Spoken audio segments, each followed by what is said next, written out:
हासिल कुन है ये जहाने ख़राब, हासिल कुन है ये जहाने ख़राब, यही मुमकिन था इतनी उजलत में। वाह वाह, ये कब लिखा क्षितिज? मैंने नहीं लिखा है, ये जॉन एलिया साहब की शायरी है। और पिछले कुछ दिनों से मैं इसे पढ़ रहा था तो आई अंडरस्टैंड इट, बट एक डीपर मीनिंग खोजने की मैं कोशिश कर रहा हूँ इसमें। समझ तो मुझे भी आ गया, लेकिन पूरा समझ नहीं आया। इसमें हासिल कुन क्या है? हासिल कुन, okay, so we can start from the top. Islamic tradition के अंदर जो हम कुन का जो लफ्ज़ है वो यूज़ हुआ है कुरान में एज कुन फाया कुन, कि खुदा ने कहा be and it was, right, कि हो जा और हो गया। तो वो कहा जाता है कि खुदा ने ऐसे धरती को या इस यूनिवर्स को बनाया है, कुन हो जा और हो गया, राइट। तो हासिल कुन, अब उस कुन का हासिल जो है, जो उससे मिला हमें जहाने ख़राब, ये ख़राब जहान, राइट, ये दुख में लिपटा और ये तकलीफ़ों से भरा जहान, राइट। तो हासिल कुन है ये जहाने ख़राब, यही मुमकिन था इतनी उजलत में, इतनी जल्दी में यही बन सकता था। तो वो कह रहे हैं कि खुदा, वो कह रहे हैं कि थोड़ा टाइम लेके बना लेते, शायद अच्छा बन जाता। बस इतना ही टाइम था, यही इतनी जल्दी में यही बन सकता है। तो वो शिकवा कर रहा है अपने खुदा से कि थोड़ा टाइम लेके बना लेते।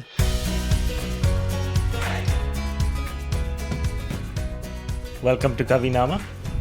My name is Burair. My name is Kshitij. You are listening to Season 2, Episode 1. We are live from California. So, Kshitij, what is Kavinama? कविनामा बस यही है जो मैंने अभी बात की है, एक कॉन्टेक्स्ट शायरी को देना। I mean, first of all I want to dissect the name a little bit. Kavinama हमने शुरू किया तो उसमें कवि जो है वो पोइट को कहते हैं और नामा जो है एक लेटर होता है, अच्छा, right. So a letter from a poet, right. अब वो पोइट से जो लेटर आ रहा है उसमें हम एक्सप्लेन कर रहे हैं कि अगर कोई शायरी या कुछ भी पोइट्री है तो उसके हिस्टोरिकल कॉन्टेक्स्ट, उसका कल्चरल कॉन्टेक्स्ट, उसका फिलोसॉफिकल कॉन्टेक्स्ट क्या हो सकता है, राइट, कि वो शायर जो है वो किस सेटिंग में बोल रहा है, क्या सेंस बन रहा है। And of course we gonna sometimes misunderstand things as well. Why? Because हम कुछ शायर जो अब नहीं रहे तो हम उनके दिमाग में जाके हम we can't figure it out, right, but we think about कि उस टाइम दुनिया में क्या चल रहा था और क्या कॉन्टेक्स्ट चल रहा था। अब जैसे मिर्ज़ा गालिब ने लिखा है कि जला है जिस्म जहाँ दिल भी जल गया होगा, कुरेदते हो राख तो जुस्तजू क्या है, राइट। तो वो कह रहे हैं कि हिंदुस्तान में जैसे अब किसी की डेथ होती है या कुछ है तो वो जिस्म जलाया जाता है आपका, वहाँ दफनाया नहीं जाता। अब you are set on a fire and like essentially burned. So वो कह रहे हैं कि जब जिस्म जल गया तो दिल भी जल ही गया होगा, राइट। कुरेदते हो अब राख, जो मेरी राख, उसको जब फूल चुनते हैं उसके, जब कोई मर जाता है, जब उनकी राख होती है, उनकी राख को लेके आप गंगा के किनारे जाते हैं एंड वहाँ पर आप उसको अस्थियों का विसर्जन करते हैं, राइट। अस्थियों का विसर्जन क्या? अस्थियों का विसर्जन होता है कि जो उसमें आपकी, अब जैसे जल जाते हैं तो वो राख लेके आप जाते हो और विसर्जन का मतलब होता है पानी में बहा देते हैं। अच्छा, ठीक है, राइट। उसकी एक पूजा होती है, उसके साथ एक आरती होती है, वो सब होता है। तो हरिद्वार जो ऐसे एक जगह है नॉर्थ इंडिया में, वहाँ होता है, जहाँ भी गंगा बहती है वहाँ करते हैं ये।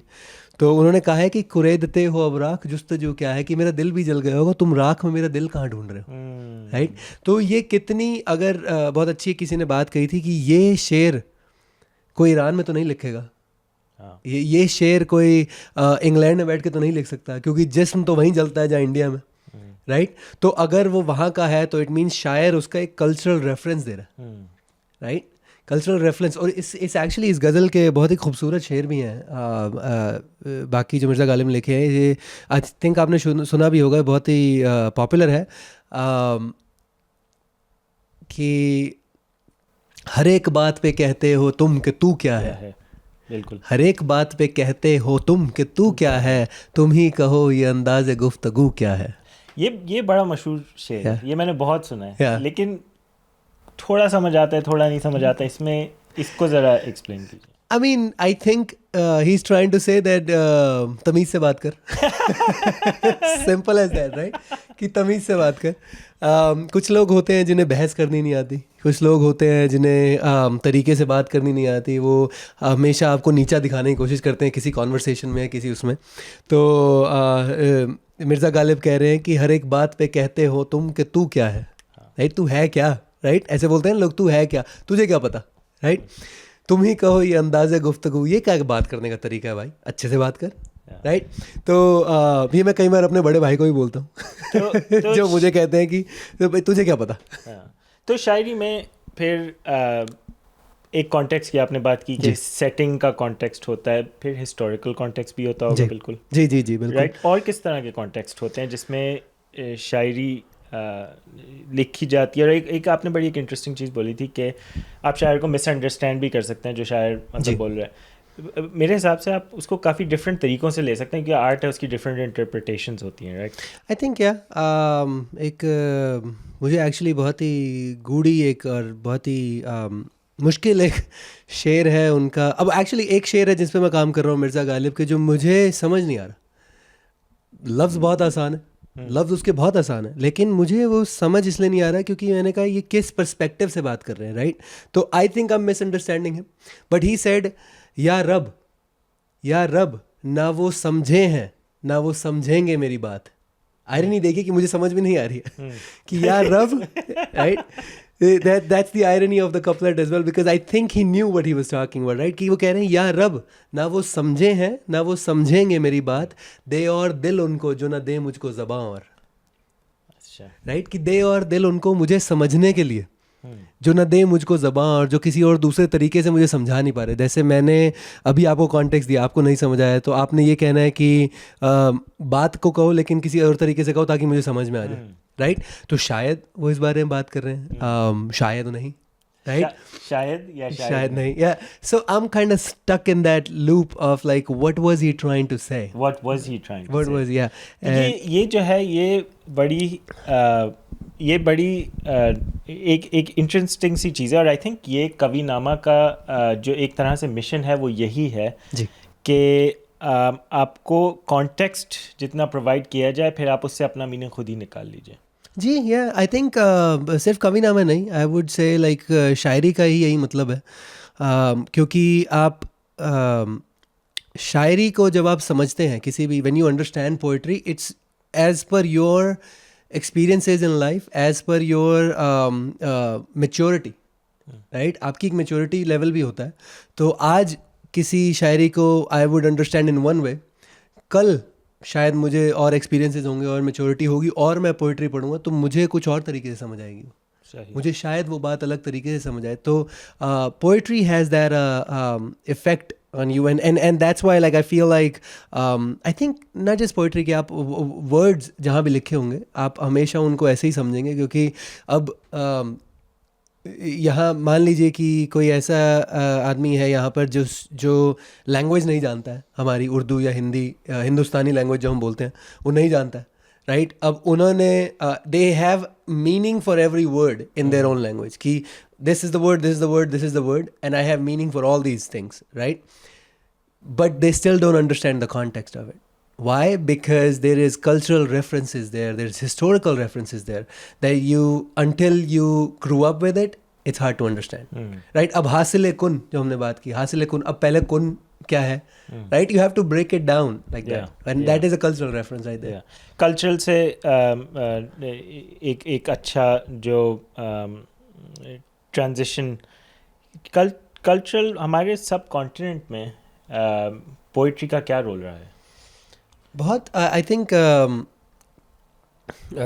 आप एक मैं एक्चुअली बुक रेकमेंड करूँगा यहाँ पर आपको. इस कॉल्ड हिंदुस्तान हमारा, आई थिंक हिंदुस्तान हमारा. It was written by Jan Nisar Akhtar on the request of Pandit Jawaharlal Nehru, was the first prime minister of India, right? उनकी रिक्वेस्ट ये थी पहली बात कि आप ऐसी चीज़ें अपनी शायरी और पोइट्री या हमारी जो लिटरेचर है उसको ऐसे कंपाइल करो ताकि जो हमारा कल्चर है वो नज़र आना चाहिए, राइट? तो जब उन्होंने पोइट्री कंपाइल की, अब उस बुक में आपको पोइट्री मिलेगी हमारे त्योहारों पर, होली के ऊपर क्या क्या अच्छी पोइट्री लिखी हुई है, दिवाली पर, ईद पर, राइट. एंड देन आपको कल्चरल इमारत, जो आपकी इमारत हैं, जो आपके ये बिल्डिंग्स हैं, उन पर लिखी गई हैं. They have written poetry on buildings, that Taj Mahal पर, you have कुतुब मीनार पर, and then I think Humayun के मकबरे पर पोइट्री लिखी हुई, बड़ी अच्छी लिखी, बहुत मज़ेदार नज़में हैं, गज़लें हैं. पोइट्री जो है हमारे कल्चरली पॉलिटिकली भी यूज़ हुई है मेरे ख्याल से, राइट. लाइक बड़े बड़े पोइट्स गुजरे हैं जिन्होंने पॉलिटिकल बातें की हैं. जी जी जी जी जी. आपकी आप मुझे एक बता रहे थे उस दिन वॉर क्राई बनी है. जी जी जी. आप हिंदुस्तान का, आप इंडिया का, if you look at the freedom movement, उसमें एक बहुत ही खूबसूरत एक वो थी, नज़म थी, गज़ल थी, जो कि बहुत पॉपुलर हुई, कि सरफरोशी की तमन्ना अब हमारे दिल में है, देखना है ज़ोर कितना बाजुए कातिल में है. तो सरफरोशी, सर कटाने की तमन्ना, अब हम अपने अंदर तमन्ना लेके चल रहे हैं, अब हमारे दिल में आ गई है वो. देखना है ज़ोर कितना बाजुए कातिल में, उसकी बाजू में, कातिल की बाजू में कितना ज़ोर है वो देखते हैं हम. मतलब चैलेंज है, ओपन चैलेंज है. अगर आप इसको पूरा पढ़ें, बहुत मज़ेदार गज़ल है ये. किसकी? नज़ीर अकबर, नहीं sorry, I am messing up. ये पॉपुलर हुई बिस्मिल, राम प्रसाद बिस्मिल ने इसे आई थिंक वॉर क्राई बनाया था, बट ये लिखी गई है Bismil Azimabadi, I want to say Bismil Azimabadi. He is the one who wrote it, but because Bismil है और राम प्रसाद बिस्मिल भी थे, तो वो लोग कन्फ्यूजन खा जाते हैं वहाँ पर कई बार. इतने बड़े बड़े पोइट्स गुजरे हैं. जी जी जी. मुझे तो चंद कई नाम पता हैं जी. तो एक मुझ जैसा जो पोइट्री में इंटरेस्ट रखता हो जी, लेकिन उसको ज़्यादा पता नहीं हो, वो कहाँ से, मतलब entry, how do we start reading Ghalib बड़ा मुश्किल है. या कहाँ से करें? I mean, आपने कहाँ से स्टार्ट किया, हम कहाँ से स्टार्ट करें? जी, I think out of all my the bias that I have, I would say start with Kavinama, but Ghalib is very classic. Classical poetry, Mir Taqi Mir है, आपके जोश मलिहाबादी, एंड इवन जो कंटेम्प्रेरी पोइट्स हुए हैं, मुझे जो अच्छे, मतलब उन तक पहुंचने के लिए, क्योंकि पोइट्री में एक्चुअली दो चीज़ें, there two things in there, right. One is language, right? Language itself is a little bit complicated back in the day. Ghalib अपने टाइम पे भी इतने समझे नहीं गए थे. उनके even in his own time, अपने समय में गालिब को समझना मुश्किल था, क्योंकि he was writing in a way that, to be honest, I think उनका एक शेर भी है कि ना सताइश की तमन्ना ना सिले की परवाह, अगर नहीं है मेरे आशार में मानी ना सही, राइट. कि if you don't find meanings in my poetry, let it be, right. मुझे कोई 27 की तमन्ना या मुझे कोई सेटिस्फैक्शन या इसमें से I don't get any satisfaction out of it to please you. Essentially that's what he's saying, right? He's like big F you to the world. Yeah. In that sense, right? So he was a little difficult to understand even back then. So अगर आज आप गालिब से शुरू करते हैं, तो it will be a little bit of you are kind of आप Shakespeare से स्टार्ट कर रहे हैं, और गालिब की मतलब जो वर्ड्स यूज़ किए हैं वो भी थोड़े हैवी होते हैं, जिस तरह यूज़ किए हैं वो भी हैवी होते हैं. तो मतलब अच्छा, जॉन एलिया के काफ़ी सारे शेर आते हैं इंस्टाग्राम पे, वो काफ़ी पंची होते हैं. Jaun Elia is quite popular. Jaun Elia की भी कुछ शायरी ऐसी हैं जो नहीं समझ आती है एक बारी में, बट एक मुझे उनका शेर याद आ रहा है अभी, कि उन्होंने कहा था कि, and he was like, I remember because he was on the stage beating himself literally, saying क्या था कि उनकी उम्मीद नाज का हमसे ये मान था, उनकी उम्मीद नाज का हमसे ये मान था कि आप उम्र गुजार दीजिए. उम्र गुजार दी गई. वाह. उम्र गुजार दी गई. वाह. उन्होंने कहा है कि उनकी उम्मीद थी मुझसे, उन्होंने सिर्फ मुझसे ये उम्मीद की थी, जो मुझे लगा यूजुअली आपकी होती है कि उन्होंने मुझसे कुछ उम्मीद रखते हैं, तो आपने कहा उनकी बस उम्मीद थी कि आप मेरे लिए अपनी उम्र गुजार दीजिए, और मैंने गुजार दी. Even if I don't like it, he is hitting himself on the stage, but वो कह रहे हैं मैंने गुजार दी. और बता, राइट, और बता तेरे लिए क्या करूं. Right. So he is a little extreme. Jaun Elia का स्टाइल बड़ा मजे का था. बहुत मजा. हाँ, जैसे वो पढ़ते हैं. क्लिप्स जी जी जी. पे जो देखी हैं, इंस्टाग्राम पे जो देखी हैं, he had a whole look about himself. Yeah. I think I don't know if you've seen the movie Rockstar. ये मेरा personal observation है. I let that be a disclaimer first. Hot take. Yeah. Rockstar. Yeah, right. जो आपका Ranbir Kapoor and Imtiaz Ali ने उसे direct किया था. तो I think इम्तियाज अली ने जब वो कैरेक्टर बेस किया और वो किया, उसमें कुछ एलिमेंट्स जॉन एलिया के थे. अच्छा, inspired by John Elia? I think we can say that, right? Like not the looks and everything. Sure, you can talk about the looks as everything, but जिस तरह से उसका कैरेक्टर था, as in like उसे इतनी, he was like literally on fire at all times. Like he is like, this guy is like touched by love and then he can think of anything else. He doesn't even know. एक गाना ही बड़ा मशहूर है यार उस movie का, जो मुझे बहुत डिप्रेसिंग गाना है बहुत, लेकिन मुझे बहुत पसंद है. गा के सुनाओगे? गा के नहीं सुनाऊंगा, उसे बताऊंगा कि और हूँ और वो गाना था कि उसमें एक लाइन थी बड़ी मजेदार लगती है, तुझे छीन लूँ या छोड़ दूँ, तुझे मांग लूँ या मोड़ दूँ, इस लम्हे क्या कर जाऊँ. वो इतना मतलब समझ नहीं आ रहा. Yeah, what should I do? Should I ask you back or should I let you go? You know, should I snatch you away from the world, right? Or should I, like, you know, just let it be? What should I do in this very moment? Yeah. And a poet is suffering at that every moment, and I think that was John Elia.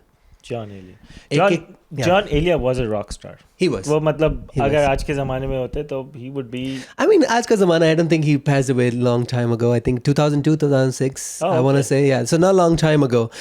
He was quite popular. He was a very well-read man as well. It's not like that he was just just a poet, but I would say like he was not limited to just like, you know, I think उन्होंने जब पाकिस्तान भी बना था, I think he helped a lot shaping the literature or school like, you know, curriculum in that sense कि क्या पढ़ें, कैसे पढ़ें, क्या पढ़ाया जाए, वो सब. तो वो जॉन एलिया शेप करने में बहुत उनका हाथ था. तो हमने कुछ फेमस पोएट्स के बारे में बात की. आपकी इंस्पिरेशन कौन कौन है? You're a writer yourself. Yeah. अपनी इंस्पिरेशंस के बारे में बताइए, अपने काम के बारे में थोड़ा सा बताइए. जी, sure. Inspiration, I think personally I believe there should not be only one person inspiring you, or you should not be following one person because हर किसी में अच्छे और बुरे गुण और अवगुण होते हैं, अच्छे और बुरे ट्रेट्स होती हैं. तो आप जब एक आदमी को फॉलो करते हो, एक औरत किसी को फॉलो करते हो, एक पर्सन को फॉलो करते हो, then you take all of it, right. मुझे जब मैं बड़ा हो रहा था, and my dad told me one thing, everyone has something to teach you, everyone has some quality, learn it from them, asking them or even without asking them, just by observing them, and then let the rest be. Like उनकी बुरी आदतें उन्हीं पर छोड़ दो, आप अच्छी आदतें ले, राइट. वो तो आप सबसे ले सकते हो. Yeah, exactly. आपको एक छोटा सा बच्चा भी कुछ सिखा जाएगा, right. So that's what I believe in, and that's why I'm not inspired by one person in that sense. कुछ लोगों की मुझे सोच अच्छी लगती है, जैसे I think contemporary or in this essentially this context, I think I like Javed Akhtar. उनकी सोच बहुत अच्छी है. I think he's a very logical thinker. His brother Salman Akhtar, they have very different styles, but I like them both for different reasons, right. आपके एक Punjabi singer हैं और शायर हैं Satinder Sartaj, very good poetry, very good. उनका एक बहुत अच्छा एक गाना है, मुझे हमेशा याद आता है कि गा के सुनाओगे? Maybe in a later episode we can get Kshitish to sing us something. Someday. पर इनका एक गाना था कि सानू नहीं पता ए राह जांदे केड़े पासे, तेरे ते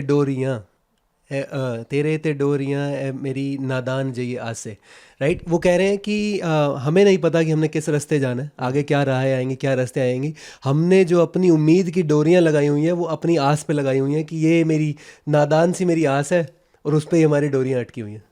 मतलब डेस्टिनेशन पता है उसकी? नॉट इवन कि आपने कह रहे हैं कि एक आस है मेरी, आस मतलब एक ख्वाहिश या एक कैसे उसको एक्सप्लेन कर सकते हैं कि एक या ख्वाहिश कह लीजिए कि उस पर हमने डोरी छोड़ी हुई है कि ये मेरी ख्वाहिश है और ये हमने चाहिए, अब कैसे होगा, कब होगा, क्या होगा, नो आइडिया। सही। राइट, तो उनकी पोइट्री बड़ी अच्छी है। एक उनकी बड़ी एक अच्छी मज़ेदार पोइट्री आई थी, अभी मैंने सुनी थी, जो कि आई don't remember the song right now, but उनका एक वो था कि कॉमन मैन की जब बात की, उन्होंने कहा है कि ना ही शेराच ना ही हिरनाच, शेर और हिरन। शेर में भी नहीं हूँ मैं और हिरन में भी नहीं हूँ, मैं शेर भी नहीं हूँ, मैं हिरन भी नहीं हूँ, ना ही फ़कीरा च ना ही दलेरा च, कि वो कह रहे हैं कि मैं कहीं भी नहीं हूँ। जो दो एक्सट्रीम्स हैं, शेर एक एक्सट्रीम है ताकत का, किंगशिप का, और जो हिरन है वो एक मासूमियत का, एक बहुत ही एक not even common, like it's like बहुत ही मासूम आदमी है, राइट, लाइक वो एक सिंबल है। I am somewhere in the middle, okay, like somewhere in the middle, कि मैं वो भी बन सकता हूँ, मैं वो भी बन सकता हूँ। So he's showing that this whole thing is like a spectrum, and you lie somewhere on the spectrum rather than being on the extremes. ठीक है। Right? And I think उस सोच की बहुत ज़रूरत है हमारी वर्ल्ड को. I won't even say country, world को. Everyone's living in extremes right now, and I think that's why I liked it. That's why I enjoyed it so much. बिल्कुल, के बीच का भी रास्ता है। बीच का भी रास्ता है, there you go, बीच का भी रास्ता है. हाँ, और हमेशा हर चीज़ ब्लैक एंड वाइट इतनी नहीं होती, ज़्यादातर चीज़ें Shades of grey. हाँ बीच में ही होती There हैं। you go. सही सही। तो क्षितिज, ये तो हमने बात कर ली डिफरेंट पोइट्स की। आपकी आप किस टॉपिक पे लिखते हैं? किस टॉपिक पे लिखना पसंद है, या लेटेस्ट किस पे लिखा? Alright, to be honest, like I don't have मैं kind of बचता हूँ इस चीज़ से कि अपने आप को एक कन्फाइन करूँ एक बॉक्स के अंदर, राइट, कि एक खांचे में अपने आप को डाल दूँ कि मैं इस बारे में लिखता हूँ. बट आई हैव सीन, मैं ज़्यादातर, क्योंकि मैं पढ़ता बहुत हूँ, और वो इनपुट जो होती है वहीं मोस्टली आपकी आउटपुट निकलती है. तो मैं पढ़ता जो हूँ मेरी सोसाइटी के ऊपर, या बहुत ही non fiction kind of like literature को मैं कंज्यूम करता हूँ. जैसे कि कुछ किताबें हैं, what do you call it, the silk roads, या आप The End of the World is a New Beginning, which sounds very bad, but it's not that bad. It's actually a very good book by Peter Zihan. You should read it. Like I think currently I'm reading The Swords of Shade. It's talking about the whole conflict between, like, you know, world's biggest religions and stuff. So it's like a very historic, very society, like how does it impact us and everything. तो right? आप वहाँ से पुल करते हो कि नहीं वहाँ से पुल नहीं करता हूँ, because I take that in literature as input. तो मैं सोसाइटी के बारे में ज़्यादा बात करता हूँ. अच्छा, राइट, अभी मैंने एक डे टू डे इंटरेक्शन से आती है, या आमद कैसे होती है? आमद का एक बहुत ये ही पूरा अलग ही एक एपिसोड I think इसका उसका we can have a different episode for whole Ahmad thing, right? Because Ahmad is very like for those who don't know, आमद से मुराद क्या है? आमद एक वर्ड है फारसी का, आई थिंक उसका मतलब होता है, फारसी का Arabic I don't know, but उसका मतलब होता है रिसीविंग, या उसका किसी चीज़ का आना. But poetry, in the context of poetry, it means when you are, it's like a revelation that's happening to you, right? जैसे like पोइट्री आती है, या पोइट्री आ रही है आपको, बहुत जोर से आती है. आप जब बैठ के सोचते हैं, एक चीज़ है, आप जब बैठ के सोचते हैं बहुत ज़ोर से आती है, सच में बहुत ज़ोर से आती है. टू बी ऑनेस्ट, लाइक मेरा एक सिस्टम भी है, मेरा ऐसा बना हुआ है कि कई बार होता है आप सो रहे हैं, आपको एकदम से ख्याल आता है, and it makes perfect sense. There is nothing in the world that can deny कि इसमें सेंस नहीं है, राइट. एंड सुबह तक आप भूल जाते हैं, बिकॉज इट्स लाइक अ ख्वाब आया, निकल गया, आपको याद नहीं रहेगा. तो I actually wake up 3:30 in the morning, whenever I don't get the time. मेरा फ़ोन जो है थोड़ा पास में पड़ा होता है, तो I open up the notes section, I start writing whatever is coming. It does not matter what it is, बस डज नॉट मैटर, आप बस लिखते जाओ, right, whatever it comes, and then you go back to sleep. Then you wake up next morning, and then whenever you have time, you can expand on it. Ki what was the idea? That's what I call it, Ahmad. कुछ लोगों को पूरी गज़ल ही आमद आ रही है, पूरी एक साथ आ रही है. किसी को कुछ आइडिया आता है, but they want to expand later on it. So I think I have seen different versions of people of like आमद to someone, but yeah that's my version. सही. तो यहाँ से मेरी एक इंस्पिरेशन भी आती है, पोइट्री भी आती है, एंड देन मैं लिखता हूँ कि अभी एक बड़ी डिप्रेसिंग पोइट्री आई है मुझे 2-3 दिन से. I don't remember the whole thing because it's not complete yet, but बड़ी वो था कि सब जल रहा है, सब जल रहा है, आ कल रहा है, जो लग रहा था कल अब जो लग रहा था अब तक टल रहा है, सब जल रहा है आकल रहा है, right? Very depressing. Yeah, that is heavy, bro. I know, but so I'm still kind of working on it. Hopefully there's a happy ending to it. Okay. or everything's burned. I don't know. Yeah. I think as time goes on, we'll share more of your poetry. Sure. We'll share more famous works Yes, by definitely. other famous poets. और हमारा mission यही रहेगा यहाँ पे कि हम poetry को थोड़ा एक्सेसिबल बनाएं, उसके बिहाइंड जो कॉन्टेक्स्ट है, उसके बिहाइंड जो मीनिंग है, कुछ वर्ड्स मुश्किल हैं उनको थोड़ा सिंपल करके बताया जाए, क्योंकि पोइट्री इतनी इतनी एक मतलब खूबसूरत चीज़ है और हर किसी के साथ डिफरेंट तरीके से बैठती है जी, but it's meant to be enjoyed. और हमारा मकसद यही है कि हम इसको ऐसी लाइट में प्रेजेंट करें जी, जिसमें सब समझ में आए, एंजॉय कर सकें, and there are lessons in that as well, and I want people to understand कि आप उसको कैसे एंजॉय किया जा सकता है. I mean everyone has their taste at the end of the day, right? Like if you don't like it, you don't like it, but why not, let's give it a shot. Exactly. So follow कीजिए हमें Instagram पे, हमारी video को like कीजिए, share कीजिए, and hopefully we will bring you more episodes with more fun poetry with Kshitij and myself. Thank you everyone. Thank you.